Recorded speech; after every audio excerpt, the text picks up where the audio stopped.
And we are back, as we said that we would be, so that's what we did. We're now back. We're coming in for our second half of today's group stage. Already we have Quanta going to be advancing first in this group, so unfortunately not going to be seeing any more Terran action. No lockdowns today. No Brute War Ghosts. Unfortunately, but yeah, we're going to be able to sink our teeth into more of the Zerg matchups that we weren't quite able to do last night. Yeah, I was gonna say that we might not get any lockdowns tonight, but I think we got enough for 2 days worth of content. It's fine. I think. Yeah, we had a lot of lockdowns in day one, and I'm sure we'll see more of them in the up and coming days as well. But regardless, as you mentioned, we can embrace the matchup that we were not able to last time. We did have a PvP mirror matchup in Group A, if you recall. Here in Group B, we have the ZvZ. Yeah, gonna have at least one of them.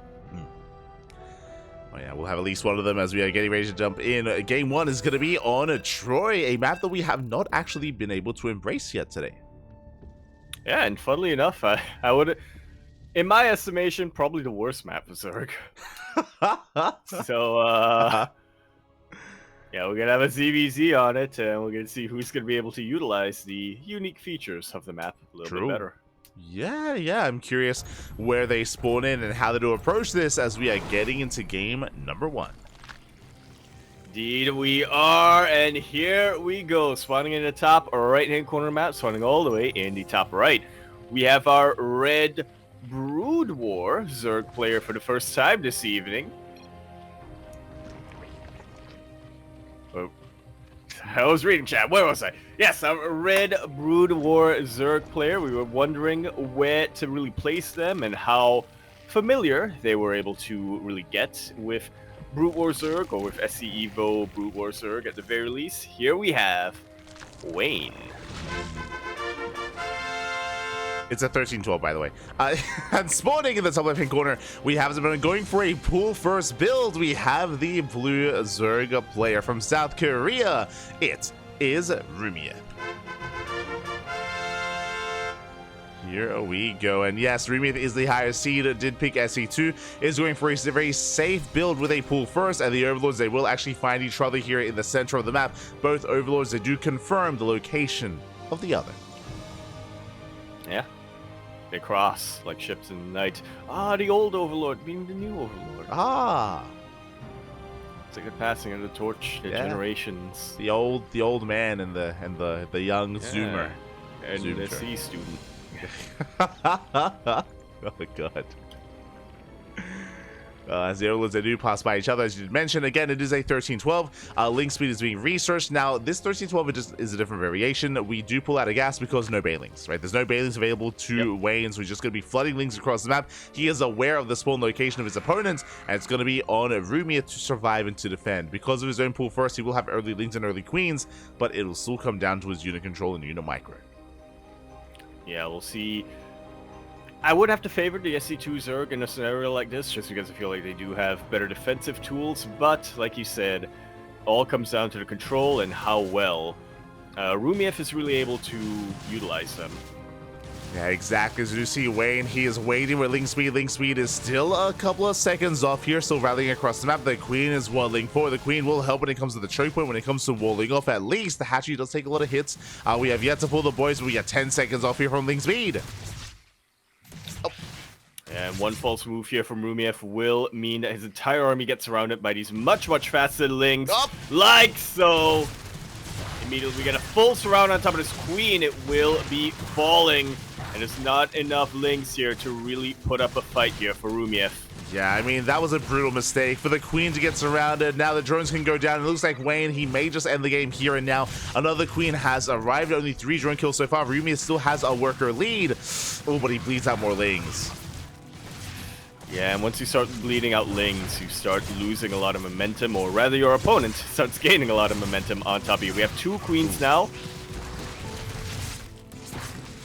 but already 9 drones have fallen. Wayne has gotten what he needed to get done from this build. Now all he needs to do is defend against the counterattack. He won't have any Queens available for him, but he will have a lot more Lings. Oh yeah, speedlings as well is the thing. He does have the speedlings. He can collapse on top of the army. He can chase Rumeith down. There is no escape. He has to turn around. He has to fight. He will lose this fight as well. So many links fall, and Wayne, he can't even just keep chasing this down. He can even catch the queens. Just barely able to escape back into creep, but there's no buffer for them. No, they get surrounded again.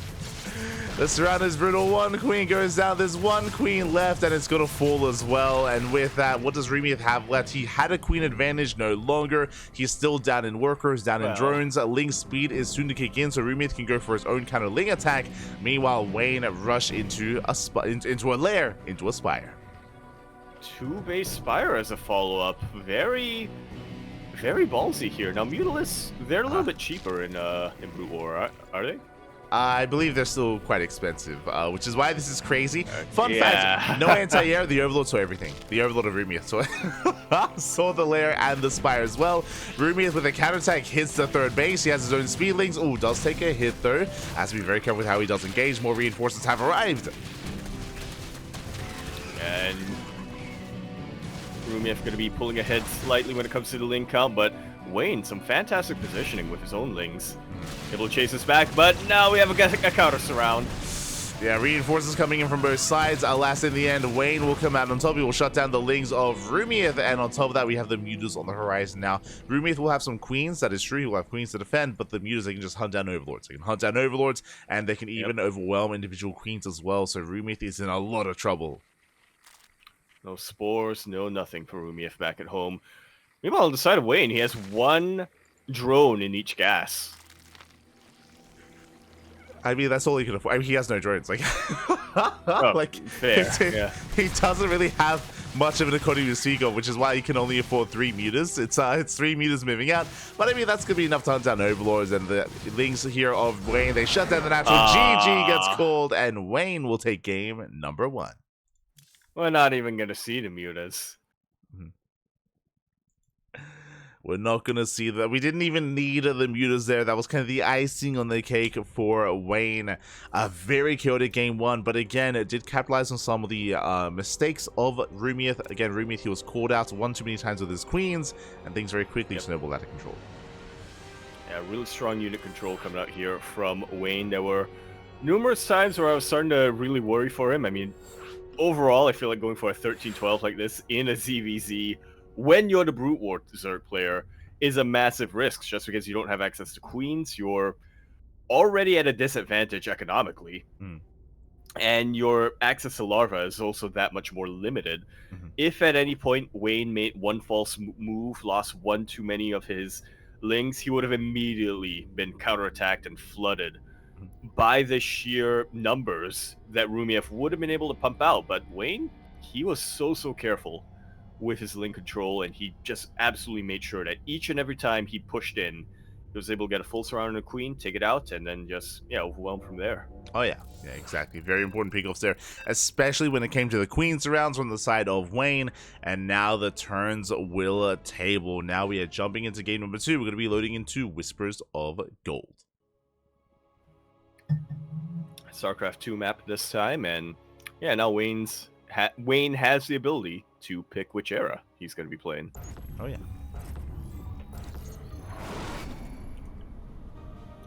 I suppose it's not really much of a surprise. He is picking what he's more comfortable with. We're continuing our series on Whispers of Gold, where we're here in the top left-hand corner map, swatting all the way in. In top left, we have our red StarCraft 2 Legacy of the Void Zerg player coming out from I forgot where he's from. Around the place. He is gonna be going for another pool first build, 13-12. Yup, we have Wayne. And spawning in the bottom right hand corner, we have the blue Zerg player going hatch first. The Brood War Zerg from South Korea. It is Rumeith.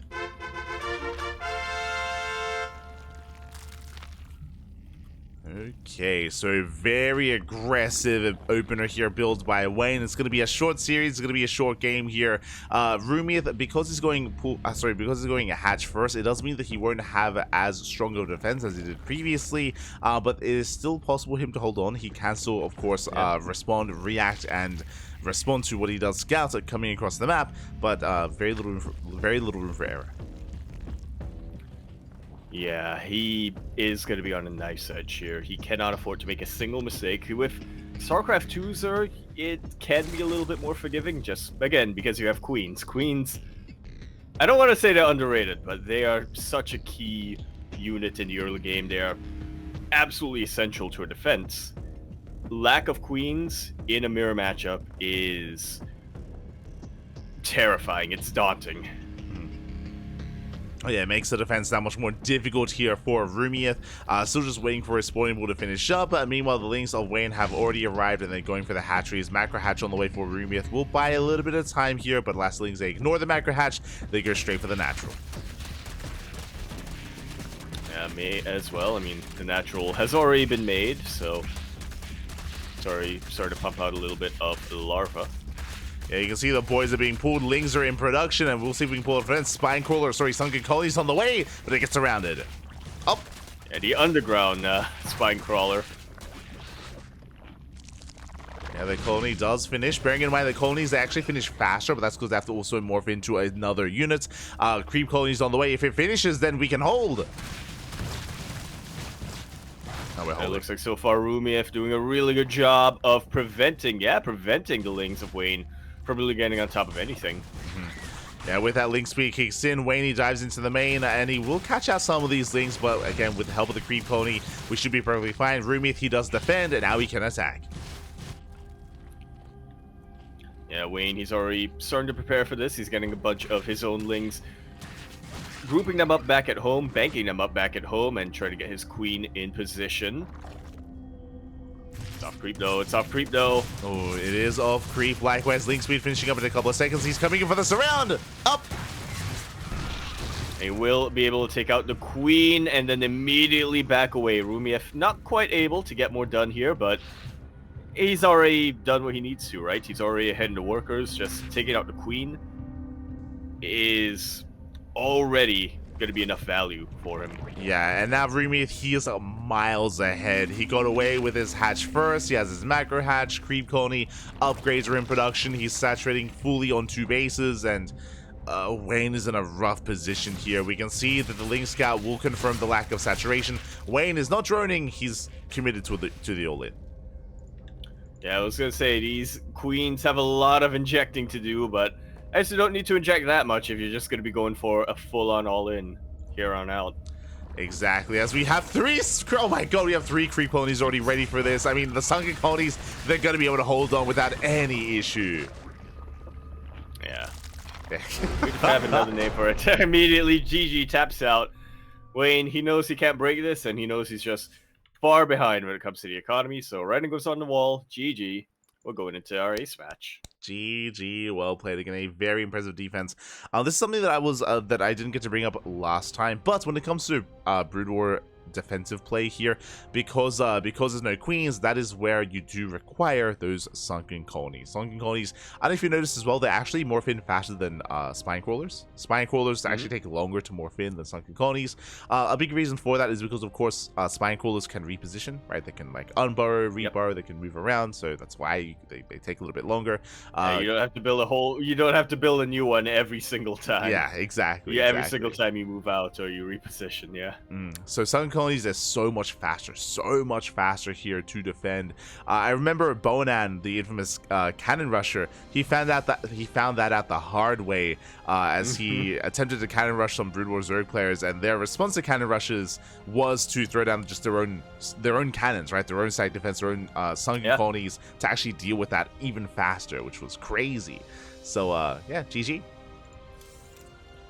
Yeah, GG, very nicely done. I feel like I'm being contradicted here a little bit because I keep saying, queens, they're essential in the defense. They're such a good defensive unit. So far, the player with queens has lost both times. True, true. But to be fair, I mean, Wayne, his queens weren't. It wasn't about being defensive, right? He was the aggressor. You know, he True. was the offender, if you will. And we'll see Yeah. which role our players take this time in the ace match. Committed a few offenses there, yeah. That queen anyway did. Yeah. Oh no. As we're getting to Stillfit here, and the question becomes, does Wayne go for a 13-12 3 games in a row? I'm gonna say yes. And now that it's now it's Wade's pick, right? So he gets to choose. I imagine he would go for StarCraft 2 this time. I would imagine. Yeah. And here we go, continuing our tradition, apparently, of having Sylphid as our ace match, at least in the group stage. We have, over here in the bottom right-hand corner map, starting all the way in the bottom right-hand corner of Sylphid, going for, okay, not quite a 13-12, but neat little extractor trick. Our red StarCraft 2, Legacy of the Void, Latva, Zerg player. Formerly, may have known him as Ratata. Beforehand, may have known him as Vanya. But now, he goes by Wayne. As he does go for a 15-15. Meanwhile, spawning in the bottom left-hand corner, we have the blue Brood War Zerg player from South Korea. It is Rumeith. Here we go. So we have a 15-15. Now, what does this lead into? This is a very safe opener out of Wayne. Does lead does lead into early queens, early link production, late gases, and this screams 2-base roach. Or I should say, this screams 2-base play. We should be walling off on 2 bases and skipping link speed, ideally from the side of Wayne. And I say 2-base play because technically this could be 2-base roach. It could also be 2-base muta. Yeah, we didn't quite get to see it in game number 1. The game ended a little bit too soon, but now it's highly possible. Now, these are going to be StarCraft 2 mutas, which, from what I can tell, according to chat, doesn't actually have too many differences compared to the Brute War muta. Yeah, so the Brood War muta does more damage and has more range, but is slower. The SE2 muta is faster. Yeah, and I imagine also has regen? No, I think the Brute War muta also has regen, right? Yeah, they both have regen. Yeah, they have regen.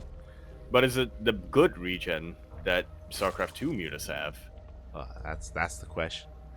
Because regen did get buffed in Heart of Swarm, and then it just stayed that way.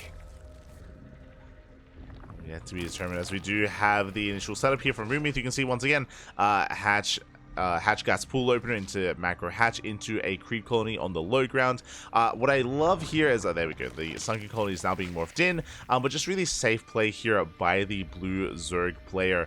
Meanwhile, our eyes are going to be on Wayne to see where and how he does use this gas. Yeah. Taking this quite seriously, and again, this is a 3-player map, so it typically pays off to play things a little bit more defensively. I'm not gonna lie, Lights, I was a little bit distracted because I was looking at one of the critters on this map right outside the natural base of Wayne. I swear I thought that was a Scourge. Oh, it's a little boy. Look at him. It's like a little pterodactyl. It's like a mantis thingy. pterodactyl. Mantis? I mean, look at the way it's like got flippers. Like it's like webbed. At the back. Oh, you're right. It does have legs. Yeah. It's a seal. It's one of those like hydro kind of things. Excuse me. You know, like the hydroplanes. They don't have wheels, but they have like floaty things instead. Yeah. So it doesn't land. It goes into water. Yeah, exactly. It looks aquatic. Yeah, it's like a seal with wings. There you go. And also a pterodactyl head. There's a lot going on here. Yeah. The Kakaru. There you go. Ah, Kakaru. Oh no! No! Oh, Wayne! Oh no! He killed it. It was a Kakaru. Oh Now no! it's dead. As Wayne is going 2-base Roach. You have confirmation, not just 2-base Roach, he's going for a 2-base Roach all in with a Nidus Worm on the way. Meanwhile, shout out to Kid chilling in the chat. Thank you so much for the raid. Hope you had a great stream. Hope you had a great ladder session. Welcome one and all to the StarCraft Evolution League. We are going over Group B. We're here in the elimination match, and things are about to pop off as Wayne is going for a 2-base Roach all in. Meanwhile, Rumeith back at home is rushing into Lurker Tech. Yeah, very, very soon, one of these players is going to get eliminated from the tournament. We're just about to determine which one, as the Nidus Worm is about to pop. But it's within vision here. The Hydra is ready. The boys are being pulled. And can this Nidus Worm be denied? Oh, no, it's going to finish. It will finish. There's not enough Hydras. And again there, slowly but surely, but the transfuse is going to be enough to keep it alive, and the roaches are starting to pop out. We even have a couple of drones here to morph into spine crawlers. Yeah, the boys are here, but the sunken colonies are morphing in. They morph in so quickly. Again, quick reaction out of Rumeith. The sunken colonies, they are now done. The boys are being pulled, and can he hold? Yeah, no Ravagers here for Wayne, unfortunately, so not quite able to bile down these sunken colonies. Even gets a kill on that creep spine crawler. It's all merging together. The slower one, the one that takes longer to make. Unfortunately, these sunken colonies cannot actually move forward because they cannot unburrow, they cannot unroot. But the lurkers, they're morphing in. The lunkers. And arguably, that's all you need. We have a backup Nidus being thrown out in the middle of the map just as the lurkers pop up. Lurkers, they do burrow, they shut down the Nidus Worm, they rotate over towards the natural. Meanwhile, Wayne, he does bust into the natural base, but again, the Lurkers are in position, and where's the detection? Oh my god. Choke point! Absolutely shreds through all of these roaches. Wayne has just lost such a massive chunk of his army. If you look at the units lost tab, 12 roaches have fallen. 12 roaches have gone. Only one Hydra! Only one Hydra killed, only one Lurker killed. And Rumeith, he does just push on forward. He collapses here on top of the Nidus Worm. He will shut it down. And Wayne, he's running out of steam. He's running out of he's running out of units here. Back at home, he is taking a third, but now it's time for Rumeith to counterattack. Yeah, that third is looking mucho vulnerable, especially now that we have some Lurkers coming into play. No Spore Crawlers. Yeah, no Spore Crawlers in position here for Wayne, and the Overseer is only now starting to get morphed in. Yeah, Overseer's on the way. Meanwhile, Rumeith cannot push into the natural, but he can snipe the Roach Warren. The Roach Warren is going to be going down. Massive pickup. Do you see roaches across the map? They get surrounded by the reinforcing Lings, and from here, oh, the Lurkers are exposed. They have to get the hell out of here. Oh. And they're about to get surrounded by the roaches and Ravagers, but thankfully they do manage to back away in time, and they managed to back away and regroup with the rest of the Rumeith's forces, which are still committed to the attack. They are still committed. Here we go. They come back around here. They commit. They push in towards the natural. Does Rumeith have enough? Is he overextending? He does take down the Spine Crawler at least. On the Biles. And the Biles. Ooh! But he unburrow micro. Yeah, very impressive. Does unburrow in time, looking to deny +2 range. I believe Rumeith, he has spotted the creep at the third base. He is aware that the third base has been taken, but he doesn't care. He's going for the kill. He's going for the natural. Yeah, going straight for the throat instead of something that's a little bit safer. Now these are Brute War Lurkers, so they actually have a pretty significantly reduced range. Yeah, the range is quite short, but they make up for it in their ability to unburrow. They unburrow, especially without any upgrades. I mean, there are no upgrades for that, but they can unburrow a little bit faster than the unburrow of the SE2 Lurker. Regardless, they are shaving away at that base, but it looks like they're going to be cleaned up. Just like so. And not too many drone kills over here. I mean, Wayne throughout this entire game has only lost 3 of them, so yeah, unfortunate little miscalculation here for Rumeith. Maybe it would have been better to try to take out the third base, but the fact that it survived and the fact that Wayne has been able to push back, I mean, with the help of these queens, also means that he's about to eclipse Rumeith when it comes to the overall supply. He's already ahead in workers, and he's about to just completely overwhelm when it comes to army. Oh, exactly. As we do see Rumeith, he's actually going for a dive. He's trying to get on top of the Roach Ravager. Lurker's burrowing forward as well, but he bleeds out a lot of Lings in the process. Now he gets eyes on the third base Lings. They do wreak havoc in the mineral line. And now we're about to see Rumeith start to even things out a little bit, but it feels like it's too little too late. I mean, 8 drones do go down. There's no more mining in that location. That's a lot of biles in a location where the lurker actually already unburrowed. You could feel the anger from Wayne in that, the frustration, yes. I mean, it's a pretty terrifying road Gotta Ravager. something. It's a pretty terrifying road Ravager army, right? Like, there's a lot of road Ravager here for Wayne. He does have a massive supply lead.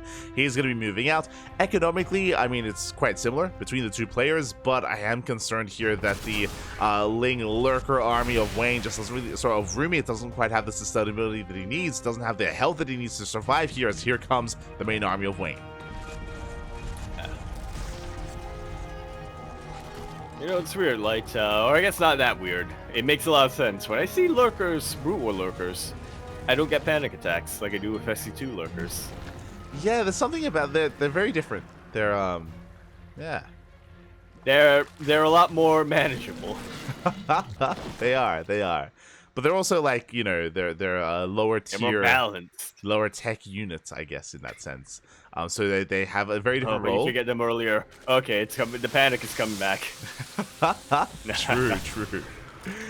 Lurker rushes, Papi. Oof. As Wayne does actually race back here, he races back to his third base. Rumeith, he has defended, and Rumeith, he can now drone up. We can embrace a longer game state. Oh, okay. We're gonna get some defilers, maybe. We could get there. True. Do we make defilers in ZvZ? I'm actually not sure about that. I'll be honest, I haven't casted too many ZvZs. I feel like usually they end a little sooner. I don't think I've casted like 3 base versus 3 base ZvZ before. I think usually they end before that happens. So I'm ready for it. I'm ready. Yeah, we actually crossed the 10-minute mark, which is I think a record here. This game so far has lasted longer than the last 2 games combined. It really has. Meanwhile, massive lane counterattack hits the third base. That's going to be a kill. Yeah, and these Lings actually able to make it out of here. Okay, I was going to get into this whole, yeah, the Lings will probably die, but they are expendable, and they've already gotten value. But no, they even escaped. So Rumeith, he's still behind. Do not get us wrong. He's still very far behind, but he's he's clawing his way back. Is going his way back in. Bearing in mind, Wayne has inflated army supply with Road Ravager as well. He's still ahead though, but not as far as it otherwise would seem, and is still being active here as well. He does have map control. Rumeith, he backs off. Wayne is stuck on a 2-base economy, and Rumeith, he can recover. He is trying to find any other stray pickups here. Wayne still doesn't commit, but it looks like Rumeith, he does find some of these roaches. Yeah, and once again, these Brute War Lings, these bipedal Lings, that's a bit more impactful. I mean, typically I see a roach army like this, and I think, okay, there's no way you can surround them with all these Lings. I mean, that's just, they act as their own buffer units in a way. Yeah. Not when you have Brute War, the Brute War versions of these units. Yeah, that was a massive catch, by the way. The roaches, they go completely cut off here, and Rumeith, he cleans up half of the army. Wayne, the other half, does have to get the hell out of there. Does at least save the Ravagers. Ravagers were saved, and Wayne has been teching. He's got his hive, he's got his own Hydras, and now Vipers as well. Yeah, but on the flip side of that, oh my god, Rumeith about to have queens. We get the contamination on the queen nest. Let's go. That's actually a really... Does that actually do anything? No, like... not at all. But it's visually... I was going to say, there's no research, right? Yeah. It's striking here.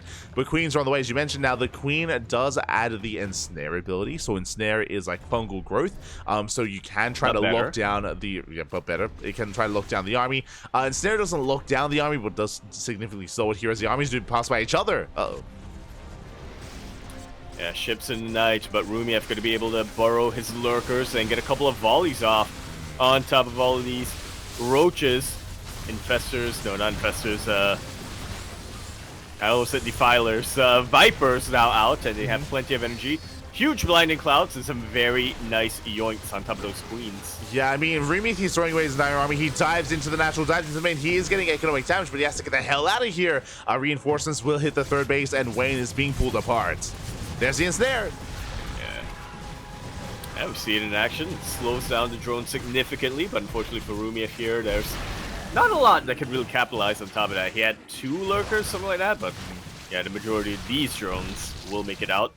Snare still. I say these drones because the rest of the drones Look everywhere how else, long yeah, is they're Snare dead. last? It's still ongoing, by the way. It's still there. We go. It just ran out. Did it just run out? Well, the thing is, when you struggle with Ensnare, it lasts longer. You just need to calm down. You just need to stand still. There you go. Yeah, just let it happen. As we do see 47 drones falling. Fourth base goes down. We do get the power bombs here on the Queens. So the Queens, I believe they should be going down. Yeah, they will fall here to the Parasite bombs. The Vipers, they come out on top. Wayne, he will defend. He will stabilize somewhat at least, but he is down in the economy. Yeah, both of them. Oh, he lost the main. Both Queens will fall. Yeah, he lost his main. He lost his. It wasn't a hive yet, but it was in fact a lair. So no Hydra's gonna be able to be remade. It was a hive. True, it was a hive against the Vipers. So yeah, no more Vipers, no more Hydras, no more anything other than just Lings and potentially Infestors. But I don't think he even has enough of an economy to get into that. Yeah, exactly. As the main armies, they do clash. That one Lurker doing so much damage here in the backline. Where's the detection? Where's the Overseer? Uh-oh. Where we're going, we don't need no Overseers. GG is called in the end, though, and Rumeith going to be taking that series 2-1.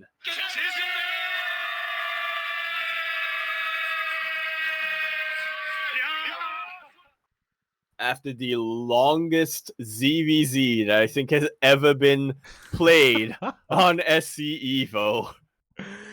GG. Rumeith is going to come out ahead. GG, well played. Rumeith, of course, he is more experienced in this mod. We saw that Wayne tried to bypass that with the non-stop 13-12s, but here he was forced into a longer game state, and it was a very chaotic game as well.